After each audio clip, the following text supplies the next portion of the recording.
दहशतवादाला पोचण्याची किंमत कशी चुकवावी लागते याचा धडा भारतानं पाकिस्तानला दिलाय. हे दृश्य आहेत पाकिस्तानातील त्या ठिकाणांची जिथं भारतानं एअर स्ट्राईक करून दहशतवाद्यांची प्रशिक्षण केंद्र उद्ध्वस्त केली.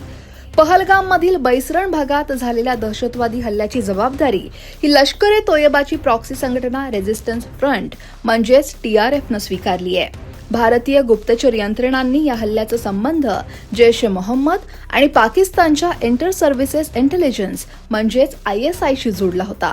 ऑपरेशन सिंदूर अंतर्गत विशेष शस्त्रांचा वापर करून दहशतवाद्यांची ठिकाणं नष्ट करण्यात आली. ऑपरेशन सिंदूरमध्ये भारतानं अत्याधुनिक आणि अचूक शस्त्रांचा वापर केला. हा हल्ला इतका नियंत्रित पद्धतीनं केला गेला की पाकिस्तानमधील दहशतवाद्यांची ठिकाणं फक्त नष्ट झाली, अतिरेकी मारले गेले, पण नागरी वस्त्यांमध्ये याचं नुकसान झालं नाही. भारतीय हवाई दलाच्या राफेल लढाऊ विमानांनी स्कॅल्प क्रूज मिसाईल आणि सुसज्ज हॅमर मिसाईल या 2 शक्तिशाली शस्त्रप्रणाली वापरल्या. स्कॅल्प क्रूज मिसाईल, ज्याला यूकेमध्ये स्टॉर्म शॅडो म्हणून ओळखलं जातं, ही फ्रेंच ब्रिटिश लांब पल्ल्याची आणि हवेतून जमिनीवर मारा करू शकणारी क्रूज मिसाईल आहे. युरोपियन डिफेन्स कंपनी MBDAनं याची निर्मिती केली आहे. भारताच्या 36 राफेल विमानांचा ही मिसाईल एक भाग आहे. तर दुसरं शस्त्र म्हणजे हॅमर मिसाईल, ज्याला AASM असंही म्हटलं जातं. ही फ्रेंच संरक्षण कंपनी सफ्राननं विकसित केलेली आहे. मध्यम पल्ल्याची अचूक निर्देशित हवेतून जमिनीवर मारा करणारी ही शस्त्र प्रणाली आहे. हे एक मॉड्युलर शस्त्र आहे जे प्रोपोर्शनल किट आणि मार्गदर्शन प्रणालीसह सामान्य बॉम्बचं प्रगत मिसाईलमध्ये रूपांतर करते. आता या दोनही मिसाईल नेमकं कसं काम करतात ते पाहूया. स्कॅल्प क्रूज मिसाईल, ज्याची रुंदी आहे 630 मिलीमीटर, उंची आहे 480 मिलीमीटर, लांबी 5.1 मीटर, पंखांची लांबी 3 मीटर, ऑपरेशनल श्रेणी 550 किलोमीटर, कमाल गती आहे प्रति सेकंद 323 मीटर, याचं वजन आहे 1300 किलो, वॉरहेड वजन 450 kilo. Mirage 2000, Rafale, Su-24, Tornado आणि टायफून या वाहनांद्वारे डागता येतात. तर हॅमर मिसाईलची ऑपरेशनल रेंज आहे 70 किलोमीटरपेक्षा जास्त. या क्षेपणास्त्राचं एकूण वजन आहे 340 kilo. Rafale, Mirage 2000D, Mirage F1, F-16, Tejas, MiG-29, Su-27 याद्वारे लॉन्च करता येतं. लक्ष्य अचूक गाठण्याची क्षमता यामध्ये आहे. तर राफेल विमानांच्या खरेदी अंतर्गत भारतानं ही प्रणाली खरेदी केली होती. भारतीय सैन्याच्या या कारवाईचं वैशिष्ट्य सांगितलंय निवृत्त मेजर जनरल G.D. बक्षी यांनी. अनिवार्य था कि जो हमने किया था 2016 में और 2019 में, हम उससे कहीं आगे जाके दर्जे की कार्रवाई करें जिससे पाकिस्तान को तकलीफ हो. ठीक है.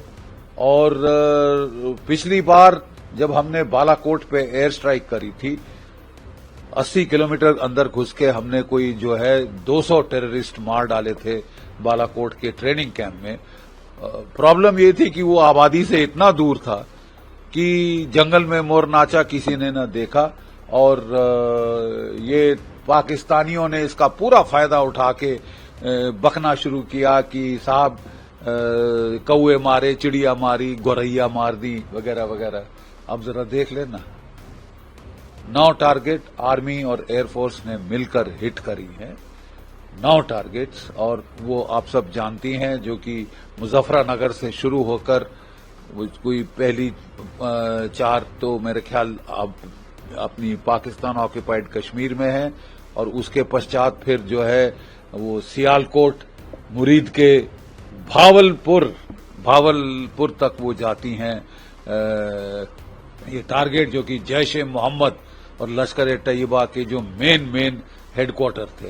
राइट. फर्स्ट क्लास ऑपरेशन रहा है. It has been a pinpoint operation, absolutely marvellously executed. Kudos to the Prime Minister, starting from the Prime Minister to all the people involved and to the armed forces who have done a superb job. The Army and the Air Force have carried out joint strikes. We have used the Su-31Is armed with BrahMos cruise missiles, which were fired from one side of the border to hit deep into Bhavalpur in Pakistan. It is in Pakistan, Punjab. And also we've used possibly the Rafales with their Spice Jet cruise missiles, French cruise missiles, 4 to 500 kilometers range. BrahMos is about 400 kilometers range.